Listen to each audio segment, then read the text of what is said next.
before we go into the actual topic, let's actually see exactly why we are here today and why we chose this topic, right? Being short staff in cybersecurity, and why do we need to look at some solutions for that? Now, the first reason that I would like to tell you is that things are getting a bit out of control. And you guys know I don't like to paint a negative picture, but just so that we all understand where we need to go, we need to understand why we need to go there, right? So there's always a reason behind any action. And things are really getting out of control. If we look at cyber attacks, right? I'm gonna post some news articles, and this is only from the month of July 2023. We have Norway getting hit. We have the total damages are predicted on 2023 to be $8 trillion in cybercrime. We have the UK airports being hit by a coordinated Russian group cyber attack. We have AI tools that are coming up, and this is the second tool. We have Worm GPT, and now we have Fraud GPT. Then we have the Microsoft keys, the thing that terrorized us all recently. I hope you guys are not a victim of that, by the way. Then we have the Move It attack, which we have, just look at the numbers, right? We have so many individuals impacted by this one. I believe this was the biggest supply chain attack of this year. It even surpassed the 3CX attack, which happened at the beginning of the year. And now if you look at all the news, right, there are so many. The Kenyan government, Germany, NATO portal, again, Norwegian ministries, government in France, New Zealand, right? So there are so many attacks going on right now, and this is just July, right? Now, looking at this one, Facebook police page has been hijacked in India, right? So just understanding that things are getting way more sophisticated, right? This is basically the reason why we are having some of the problems. Now, moreover, the short staffing is a big problem that compiles and compounds this one. I have Salih, I hope I'm pronouncing that right, asking where can we view a list of cyber attacks made, just like the ones you are showing. Salih, in a few moments, we'll have the contacts on the page. Just send me an email and I can share with you that particular website that basically does a collection of all the cyber attacks. And they basically send you to other websites that have reported and did a news coverage on it. So please don't forget, take my email or my LinkedIn, and we can make that happen. So that's what's going on in the world, right? Now let's see, what are we going to talk about today? Today in the agenda we have 3 main points and the Q&A. What's going on in the cyber threat space? What's going on in cybersecurity? And what is this MXDR, or Managed Detection and Response, and how does it help? And of course Q&A, which is the fun part. We had, I believe, over 40-50 questions in the morning session. I hope you guys will have at least as many. Now, some housekeeping so that you guys know, questions and interaction is more than welcome along the way. Please don't wait until the end to ask a question. Just pop them in there. If we can pick it on the spot, we will. If not, we're just gonna look at it at the end in the Q&A sessions. Most active participants can win a Heimdal Home Premium license. This is next-gen AV, DNS security, and patching for your home computer. We're gonna play cyber trivia, which again, the winners will gonna receive such a license.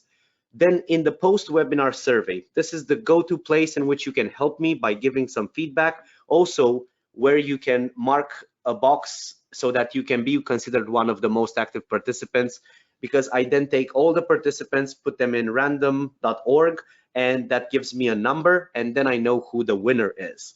And last but not least, LinkedIn connections, chats, emails are more than welcome, so please feel free to do that. So in a webinar, we have 3 unknown factors, right? Actually 3. First one is, why are we doing this? What are we talking about today, right? So we covered this one. The second and third factor is, who is the company that is providing this webinar and who are the speakers? Let's start with the company. So the company that is providing this particular webinar is Heimdal. We are actually a cybersecurity vendor from Denmark. We are specialized in offering unified cybersecurity, and we're currently servicing more than 2.5 million computers and actually endpoints, computers and servers across the world, across more than 15,000 business-to-business customers. We also have numerous awards. You might have seen them on our webpage. We have great reviews, and if you guys are using us, please do a review on one of these, because these are only peer reviews. So any review matters, right?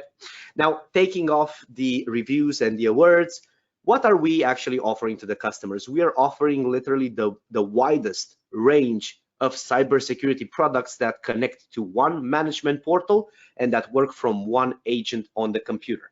A few of these are server level, but it's the same idea, right? All of them connect to this one portal so that you can actually manage everything faster, more integrated, and they can leverage each other's intelligence to give you more value than you would look at individual tools. And we also have another service, it's not a product, that ties everything together. This is called the Managed Extended Detection and Response. Dragos is service. Basically, he's the lead of this particular service. And this is actually what we're going to talk about today. Now, last unknown is, who are your speakers today, right? So your speakers are myself, Andrei. You already know me, a few of you. I see a few names that I never seen so far, which I'm very happy. So just to give you a brief one on me, I'm the cybersecurity solutions expert at Heimdal. Been with Heimdal for more than 5 years, had multiple hats, sales, pre-sales, account management, you name it, right? I kind of did about everything that's possible. Did over 5,000 meetings and just shy of 1,000 implementations. And I have my colleague Dragos with me today. This is his first webinar, actually the second session of his first webinar with us. So Dragos, I'll just pass it to you so that you can say a few words to the audience. Maybe even that funny story you told me with the cyber attack that you guys faced when you were working at another company. Hi, so my name is Dragos Rosioru. I'm the lead for the MXDR team. I have more than 3.5 years of experience when it comes to online fraud.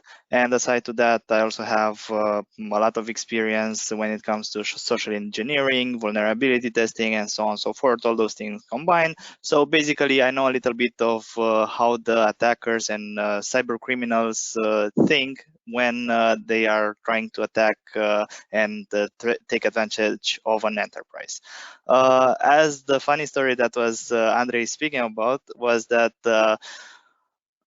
I think around 7 years ago, this is quite a lot of time, let's say, it was one of the things that really moved me to go into this this space that I am in right now.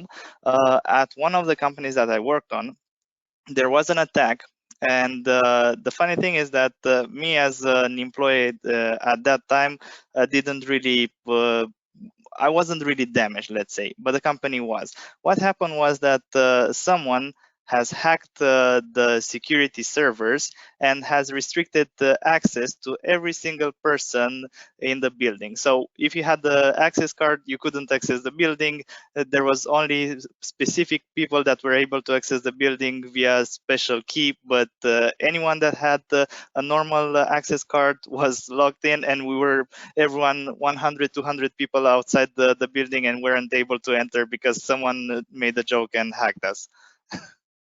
Yeah, funny story, guys. We hope that you guys didn't experience something like that so far, but yeah, this makes you wonder what a cyber attack can actually do, right? Keeping what, 200 people outside? Around 200 people, yeah. Keeping 200 people outside not working is not good for a company.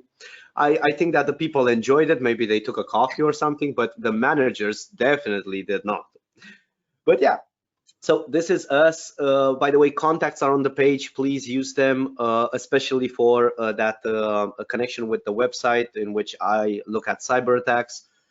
So yeah, let's see. The first point at the agenda, we said we're gonna look at what's happening in the cybercrime world, right? So how best to look at that than to look at data?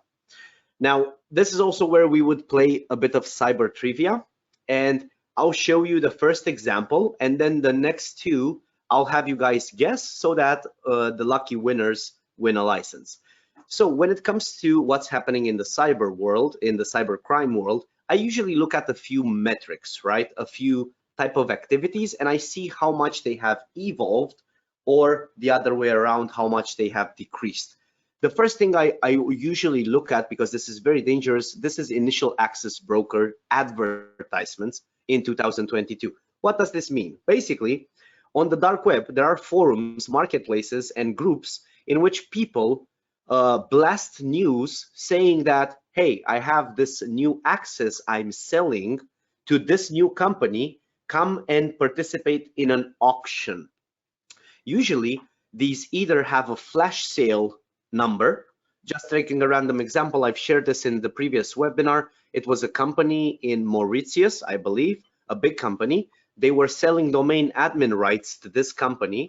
They identified the antivirus, say that they can disable it for you, and all of that was sold flash sale on the spot for $5,000.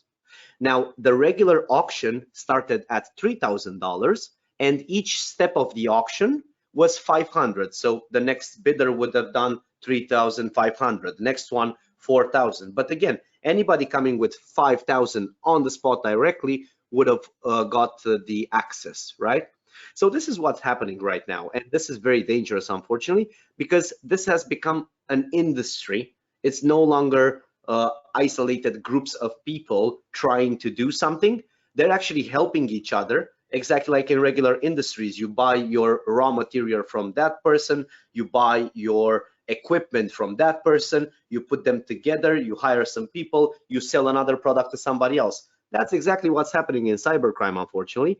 And if we look at 2021 and take that as the marker to which we compare 2022, we will see that it has grown over twice, right? It's basically 212% versus the previous year. This is a bit dangerous. And if you guys want to see more about initial access brokers and about how cybercrime is a self-sustaining organism, you can go back a webinar on YouTube, and I actually talked about that. Actually, even 2 webinars ago, I talked about that, and those have a lot of information. So the next one, this is the one that you guys should guess. Botnet distribution. Botnet is a network of computers that are infected and they do not know they're infected, which is used to either launch distributed denial of service attacks or to spread malware across these computers, right? And these are, again, for rent. So you pay the botnet owner and they distribute whatever you give them to distribute, right? So if we look at 2021, this was an analysis done on the Internet of Things type of approach.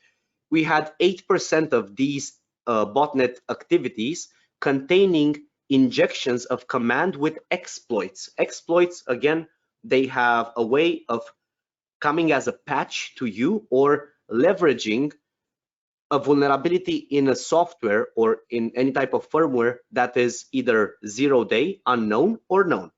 So what do you guys think is the difference between what do you guys think is the activity on 2022? If in 2021 it was 8%, what do you guys think in 2022 out of all the botnets that were analyzed?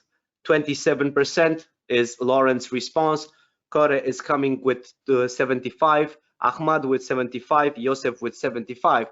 The winner is Lauren. I believe you never won so far, Lauren, so I'm happy. It is 26%. This is a 3 times growth, right? So this is basically, and by the way, the winning certificates arrive usually in 24 hours since I finished the session, just to let you guys know. So this is a 3-time growth, meaning that they have started to leverage botnets not only to do denial of service attacks, which was the most famous thing a botnet was used for.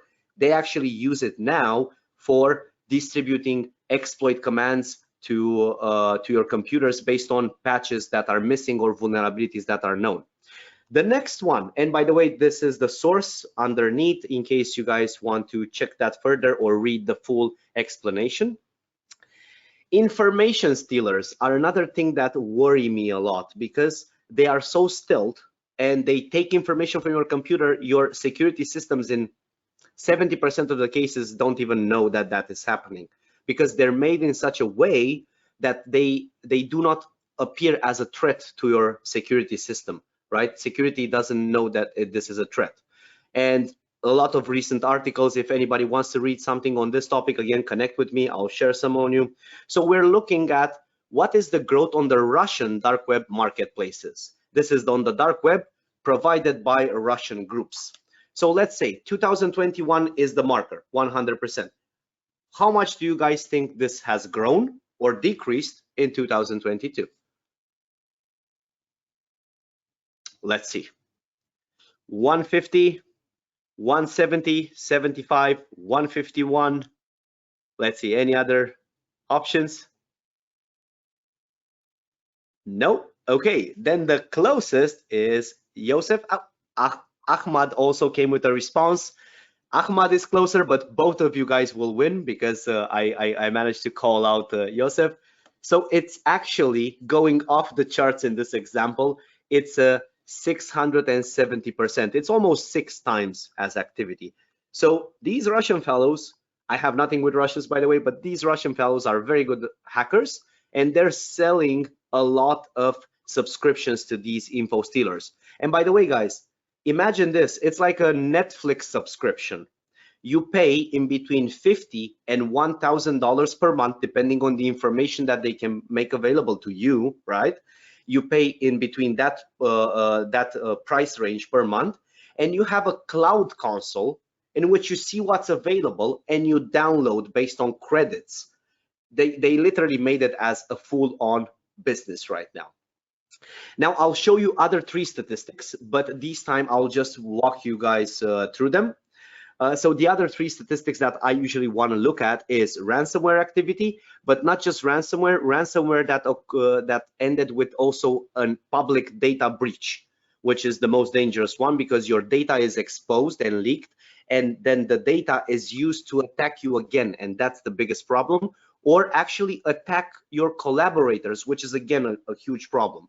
We have an increase of 0.13%, right, of 13% compared to the other year, which is the biggest in about 3 years together, which is super, super dangerous. This is not just successful ransomware. This is ransomware that they have publicly exposed your data, and you got also a data breach in the process.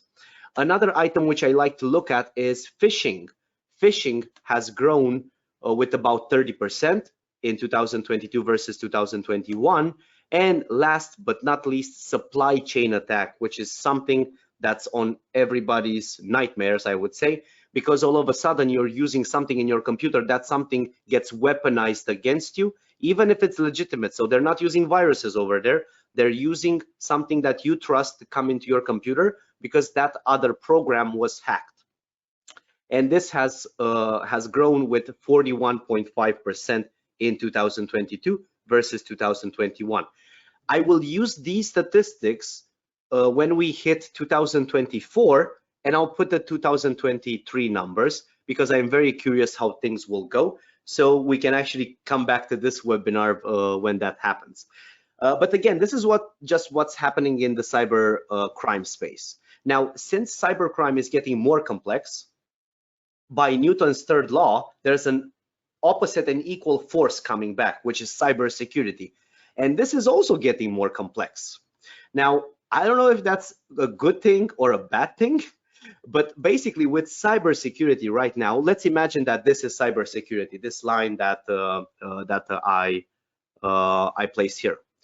So on cybersecurity right now, the first thing that we need to know is cybersecurity is made out of 3 components, right? Tools, processes, and people that are operating the tools, right? Starting with tools. In average, and this is data by Gartner, in average, enterprises use about 45 tools to secure themselves. This is at network level, computer level, password managers, you name it, data loss prevention, everything, antivirus patching, DNS, SIM, SOAR, network intrusion detection and prevention systems, everything. So big, huge companies use about 45, which is tremendous. Medium businesses, around 500 and plus users, up until 2,000 users, they use about 15. And the small businesses from 10 employees up until, I don't know, 100, 150, usually use 5 to 7. And why they use 5 to 7, they would prefer using a bit less, but regulatory compliance now makes them have antivirus, patching, any sort of internet security. Then they also need to have vulnerability scanning, holistic vulnerability scanning for misconfigurations and so on, not just patching. And then they also need to have a SIM by law, like in the UK or in Romania, where me and Dragos come from. This is by law right now. It's no longer up for debate, unfortunately. Now, I want to ask you guys, how many tools do you guys use to do your security? And I will launch this as a poll so that you guys can respond and we can share the numbers with everybody. So the options are 1 to 3, 3 to 5, 5 to 7, 7 to 10, or 10 plus up until, I don't know, 45, 50, 70. So let us know what you guys think, or actually what you guys use as security. And if you guys are partners like managed service providers, just let us know how many tools you use to secure your customers. Okay, and the voting is pretty heavy. Nice. I'll just give it one more second and I'll close it. Okay, closing and sharing with you all. So as you can see, the statistics from Gartner are not wrong. 44% out of the participants that voted in this use more than 10 tools. Then we have in the second bracket, 22% in between 5 and 7, which is usually the sweet spot of everybody. And then we have in place 3, an equal tie in between 7 to 10, 3 to 5, 1 to 3. Thank you so much for sharing this with us. Now coming back to the actual presentation, after tools, the next thing that gets on everybody's mind is the cost, right? You have cost with the tools, you have cost with implementation, and guess what? You need somebody to manage this on a day-to-day basis for you. What's that again? Cost, right? Because you do need to hire people. Then you also have what we like to call PC resource overhead, meaning imagine 20 agents in one computer. What does that do to the computer? It crashes it sometimes, right? We cannot afford quantum computers on a day-to-day business. So having more than a few agents in the computer is already creating a bit of a problem for us. And at the end of the day, computers are made for us to do our work, not just to put security tools on them, right? So that's why the complexity that is raising at the same pace with the complexity of cybercrime is actually maybe not the best thing ever. And now the final piece of the puzzle, which is human resource scarcity in cybersecurity. Some people will actually tell you this is called a skill gap or a skill shortage. And let me actually show you some articles directly on the web, right? And maybe we can see together if this is indeed a panic or not. So let me know if you can see my LinkedIn profile. Hope you don't mind me sharing my LinkedIn profile with you guys. European Cybersecurity Organization, ECSO, 3 months ago opened almost 900,000 cybersecurity roles. And I bet that not even 10 to 20% of this is already filled, unfortunately. Now let's see what the World Economic Forum has to say, right? This is an article from February 1st, 2023. And there's a nice line over here, which I'll get to in a second. 3.4 more skilled cybersecurity professionals are currently needed globally. And this has doubled since 2029 in just 3 years, right? So this is how big cybersecurity is right now. And unfortunately, training in cybersecurity doesn't happen overnight. So let's think about it. Why is this important, right? We have cybercrime over here getting so sophisticated, so heavy, they work as an industry right now. We have cybersecurity matching the complexity And that means we need more people, more budget to be able to invest in this cybersecurity, right? And then what happens with the cybersecurity budgets? We all know, right? Those are being cut down. What happens that I have a lower budget and I need to hire people, but since there's a scarcity going on, there's a lack of people, those people will ask for what? More money. Can I afford to hire more people? And this is actually a bit of a spiral that if we don't put a stop to it at the point, things are going to go out of control, like the guy that was spinning at the beginning of the webinar, right? The funny icon guy. So basically, if this continues like this, everything will start to shake, and at the point it will fall. And we don't want it to fall. We actually have a problem with that. We want it to still be active and secure us. So with that being said, MXDR, alongside, of course, unified cybersecurity, is one of the solutions, one out of many solutions out there that can actually help you. And why is that? Because you no longer need to hire people internally. You can leverage some experts that are doing this on a daily basis. And when we take out the M out of MXDR, we have just XDR. And XDR means extended detection and response. And by definition, this is a platform that covers more technology together. So what do we have here? We have two components: unification of cybersecurity layers, which is so important because we eliminate, let me put a laser over here so that you guys can see what I'm showing. We eliminate PC resource overhead. We also eliminate some of the huge number of tools in one go. We also eliminate a bit of the worry with day-to-day management and implementation. And of course, we eliminate some of the cost. We mitigate some of this. So this is that one solution that kind of attaches to a few more things over here. Now, I want to show you guys a few details about MXDR, and then I'll pass it to Dragos. Let me put all of this on the page, and then let me explain. MXDR is the evolutionary step from MDR, Managed Extended Detection and Response, is basically taking a next generation advanced detection and response cloud platform that goes beyond the traditional level of technology, and it's fully managed by experts. Three main benefits of this is hands-on experience, massive cost saving, and actually being able to process all your alerts.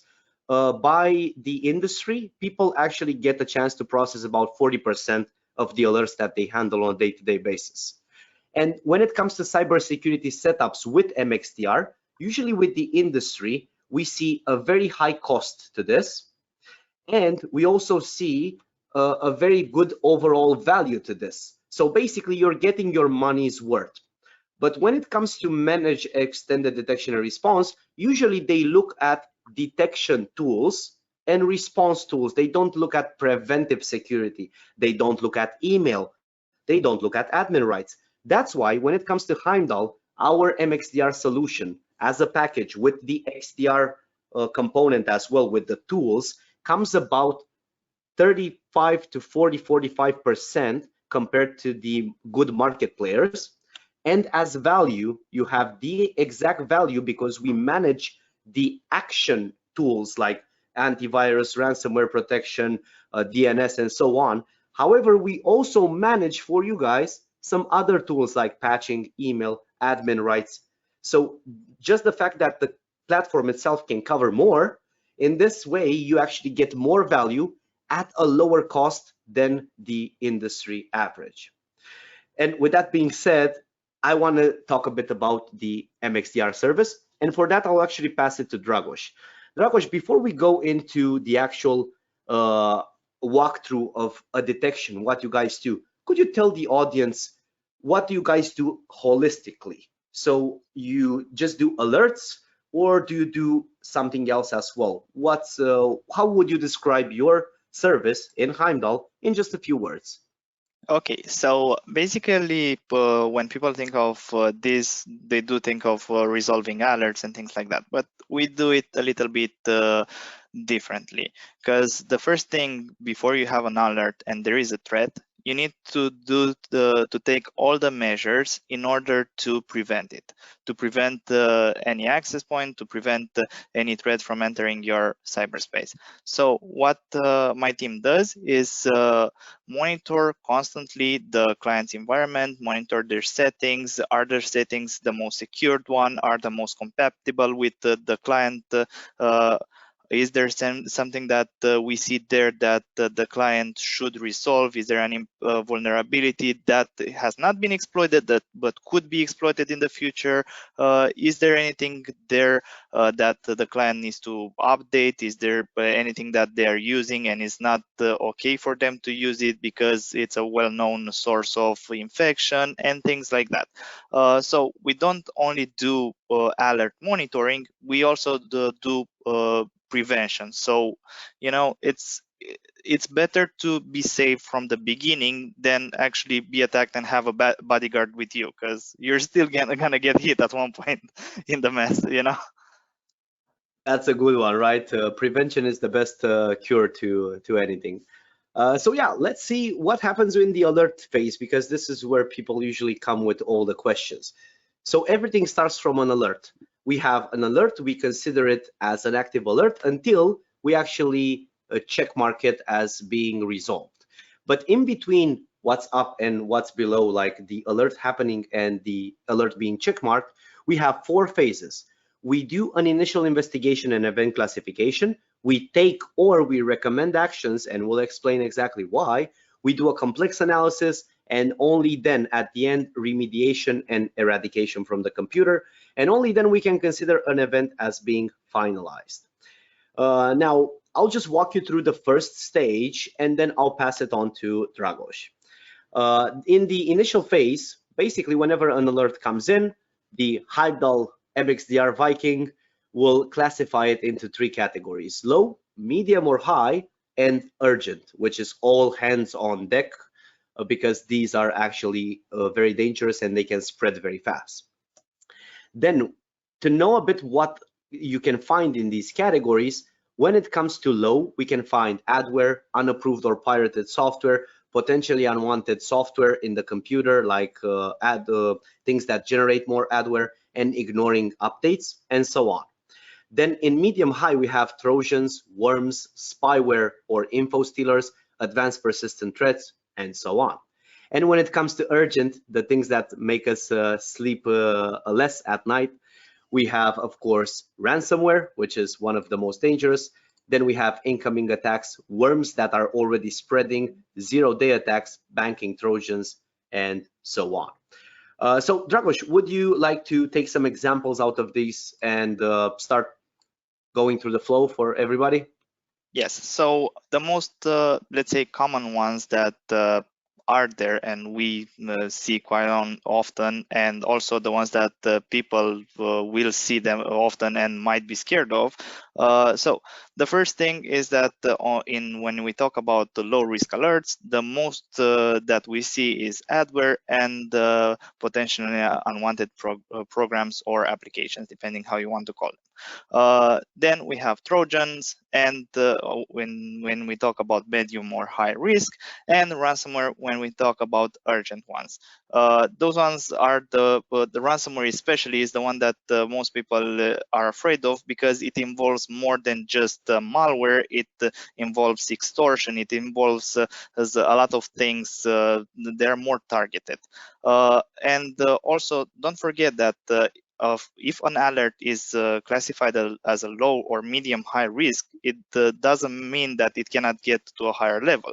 For example, something that we've noticed with a lot of people in the online environment is that they're using potentially unwanted applications, which usually come bundled up with adware, and they can become a medium high risk. And that's because when it comes to adware, the user is firstly bombarded with a lot of ads, and that means that they do their work slower and the computer is lagging. They cannot do the work properly, but in the same time, those ads have a domain behind them, and if the user clicks on that ad, they can be redirected to download more potent, more risk malware. And aside to this, something that is really used by people and they don't know, they don't think so much about this, is online PDF or PDF editors of converters. They download something, install it on the computer, and just work with it to convert or edit their PDF documents.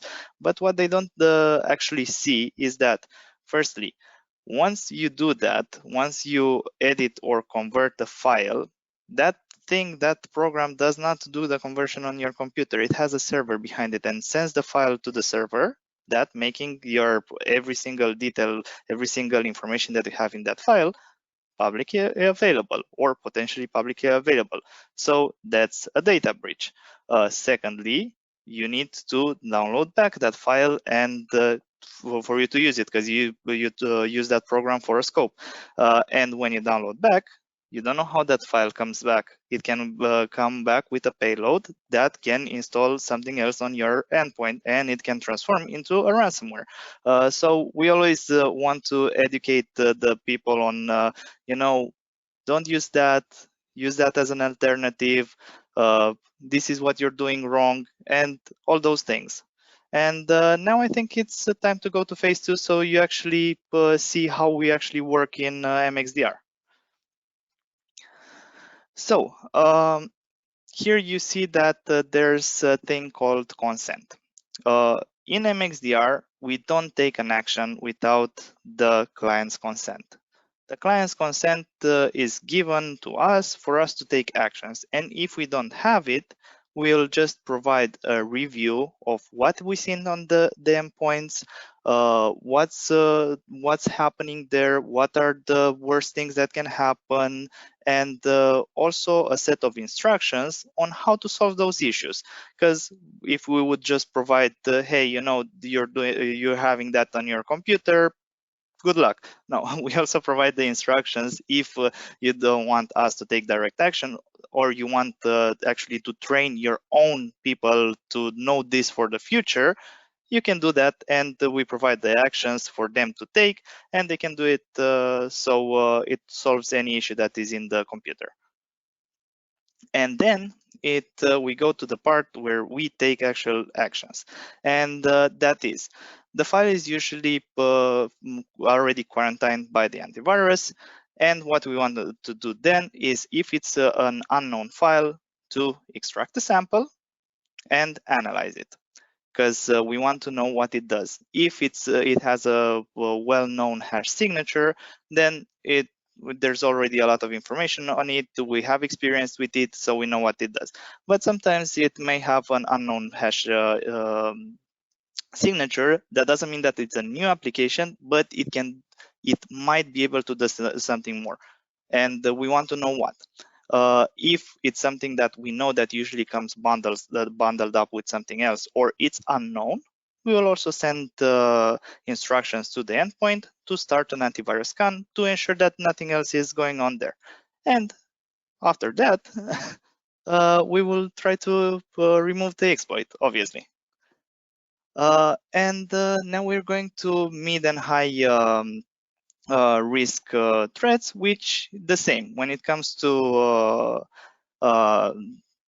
consent, we provide instructions or not, and when we take actions, the first things that we do is have the file quarantine, extract a sample for analysis. Usually those threads are unknown, so we would like to extract a sample and send it to our lab analysis to dissect it and see exactly how it behaves. Send an antivirus scan, and if we consider the threat to be dangerous, able to spread, or unknown, but it has a similar behavior with something else that is dangerous, we would like to isolate the endpoint to ensure that it doesn't go into other devices that you might have in your network.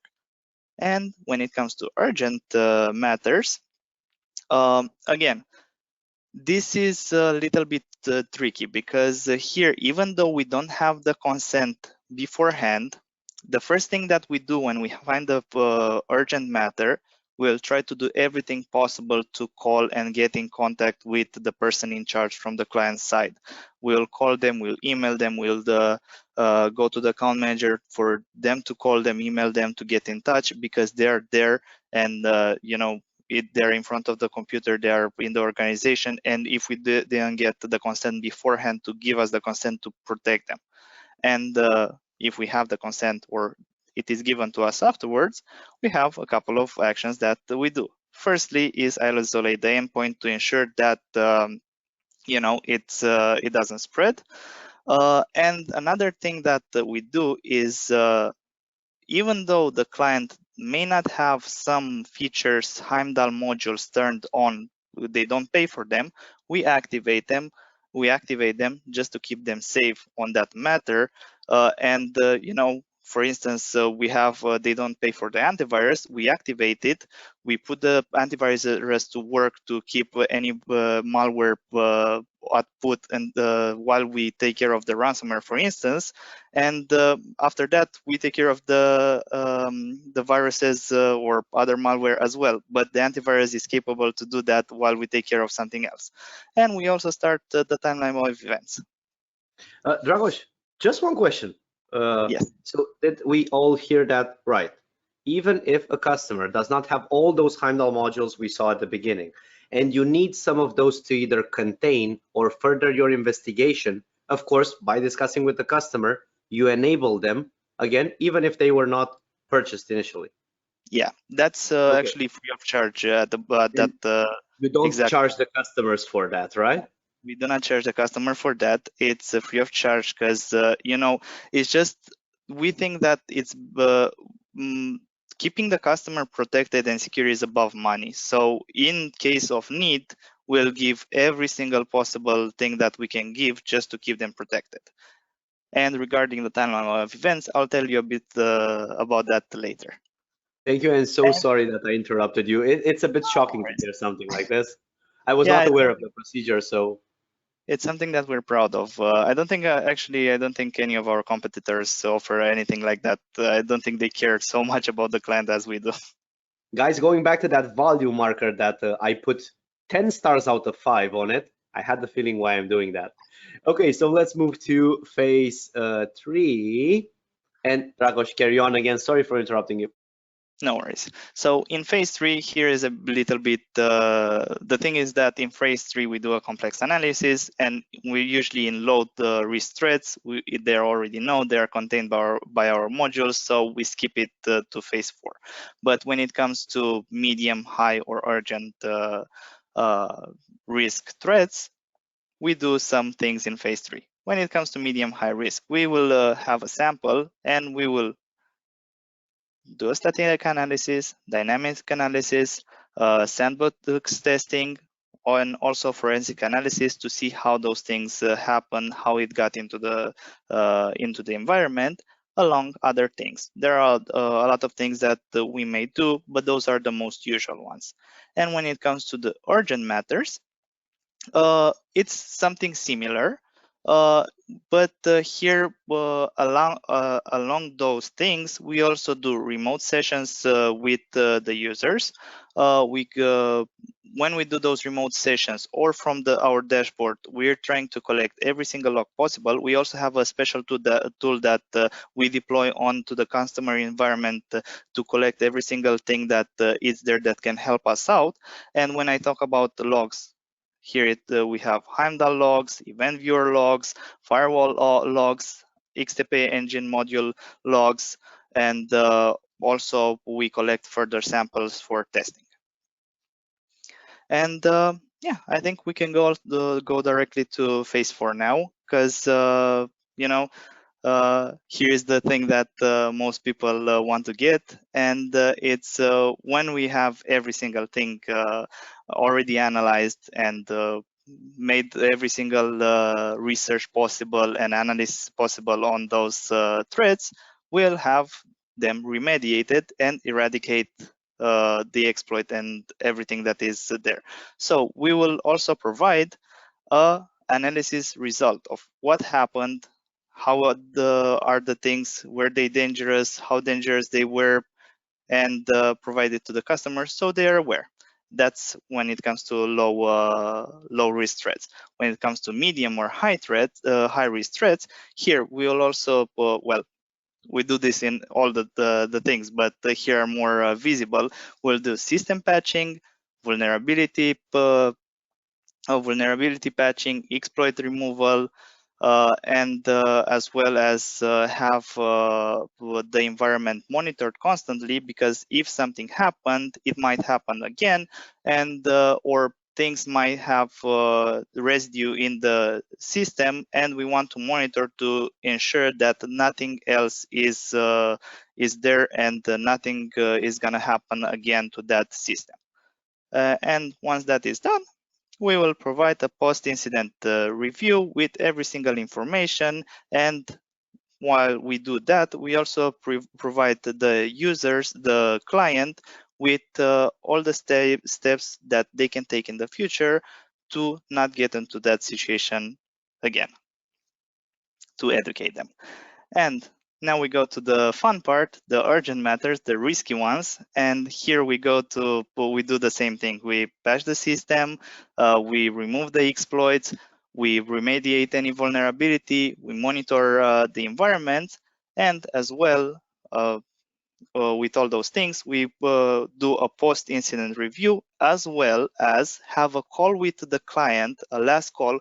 We'll actually have a call with the client daily to keep them updated, but here we'll have a last call with the client where we will present a post-incident report, and we'll tell them, based on the timeline of events, remember from second phase, when did the threat happen? When did we call them? When was and what was the first action that the MXDR team took?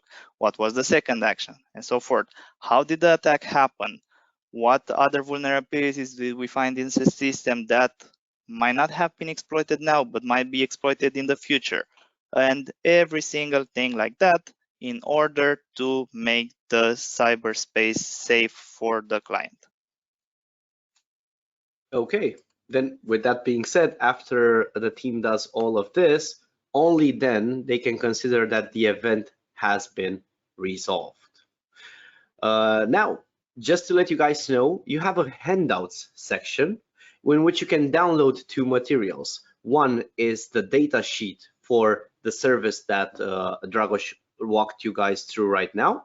At the same time, we also have a data sheet about just the XDR platform itself, the multiple modules unified together for your security. And if you're curious to hear more about XDR and all these terms like EDR, XDR, MDR, we recently did an interview with Expert Insights, like a podcast. And if anyone wants to listen to that, it's about maximum 20 minutes or something like that.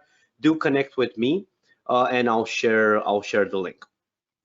Now, with that being said, also Dragos has a surprise for you guys. As a next step, if anyone wants to, you guys can claim a free, no obligations attached cybersecurity posture review with our managed extended and detection and response analysts. Now, you can do this by opening the webinar survey, and there's a point called Let's Connect. You will see it, it's the third point, and you have two options to connect there. You can either claim this, again, free, no obligations attached posture review, or you can book a 15-minute chat with me to discuss anything cybersecurity, literally. Breakdown of attacks, malware, security itself, tools, whatever you fancy discussing in cybersecurity, you can book 15 minutes with me. Just check that mark and I'll get back to you. You have our contacts on the page in case you want to connect. And now the funny part, the Q&A. Now, Dragos, I have a very, very interesting question here. Yes. First of all, somebody is asking, why would people not give you consent if they pay for the service? Which is a pretty intriguing question, right? So would you like to take that one? Yes, well, it is a tricky question. clients might have a lot of reasons why they don't give us consent. One of the things that I can think of would be to train their own team so they know how to deal easier with things that happen in the future. Another thing would be, I don't know, maybe they don't trust us so much at the beginning and they want to make a connection before they give us consent. There are a lot of things there. But yes, consent is actually needed. We don't take any actions without the client's consent, and we always try to motivate everything that we do to explain to them why we do it, because they need to know. Yeah, okay. And I do have a follow-up question to that. How does the consent look? And is it a one-time only consent? Well, it's not an one-time only consent. It's a consent that the customer received at the beginning, so they can check it. But after that, if we want to take an action and are needed to take an action, or things like that, or the client's IT person doesn't fully understand, doesn't know how to take his action correctly, we will ask again for the consent, and they can give us the consent on the spot, and we take the action.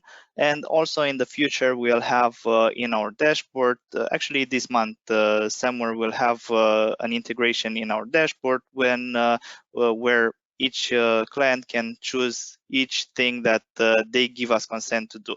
They can give us consent to do things in an emergency situation. For instance, in a ransomware situation, they can give us consent to do so, but they can choose not to give us consent in other situations. It's up to them. So it's fully layered, right? People can Yes. actually choose exactly, pick and choose what they want to give you power to. Okay, this is also interesting. Another controversial question. I like your question, guys. Questions. They're very powerful. What happens if I already got ransomware? Okay. So if you already got ransomware, that typically happens. You didn't have the Heimdal ransomware protection. You got attacked. Well, sometimes we're trying to do to protect you in those cases, even though you didn't have the ransomware module. We're still gonna do things to help you out. But let's say that your files got encrypted. We'll try to do everything possible to decrypt them. Until now, we were able to do so, but I'm not gonna stick my hand into fire to tell you that every single time when your files get encrypted, we will be able to decrypt them. But our malware analysts do use different algorithms to see what the encryption was and decrypt the files. Okay, that's interesting, and it's also cool that you don't promise 100% to that. Because that's actually impossible, honestly. Exactly. And by the way, ladies and gentlemen, please, if anybody promises you 100% security or decryption of files, please take it with at least a grain of salt, please. And what Cora is saying, run when they say that, because they just want to take your money, and then they'll have some small clauses in there in which they'll try to use that and then get out of their promise, right? So yeah, it's an interesting situation. Okay, other questions, guys? Let us know. You only have a few, but heavy, or do you have some more questions that that we can respond to? Let's see. Anything else that is popping up over here? Okay, good. Then I have a question. In how many languages do we have this service? Yeah, I believe that this is the question. In how many languages do we support this service? So basically, our analysts we have some analysts in the Romanian office, some analysts in the US to cover everyone during the time zones. And basically, we do offer support in English mainly, but in case your IT guys don't know English and do require us to send responses in other languages, sometimes we can do that. Obviously, we are not experts in every language, and we'll use translation tools, but we can do that as well if it's requested, because the person from the client side does not understand well English. So yeah, we can do that as well in all the languages pretty much. But by default, it's English, By default, guys. it's English, yeah. We have Laurent asking, when we did that poll with tools, in which 44% of the audience in the session said they're using over 10 tools, what are we referring as tools? Guys, anything that kind of is even adjacent to security. Password managers are tools for security. Multi-factor authenticators are tools for security. Then antivirus, DNS security, or any type of VPN is another tool for security, both functional and security, like a password manager. These are both functional and security. So all of these that are even adjacent to security are considered tools. So yeah, Ahmad is coming back and say, add me to the 10 to 10 plus bracket, because we're also using more than 10. Yeah. And Laurent is saying the same, 10 plus. So guys, that's what we were talking about. There are so many tools that we need to use today, and complexity sometimes is not our best friend. So why would we want to manage 20, 30 dashboards and management consoles and products, when at least for some of them we can unify as many of them together? Yeah, so good session, everybody. Thank you so much for joining us. Please go in that webinar survey. Let me know what you think about the webinar. Did you like it? Is there anything else you would do differently? Share your feedback with us. Do claim this free, no obligations attached cybersecurity review with Dragos and his team.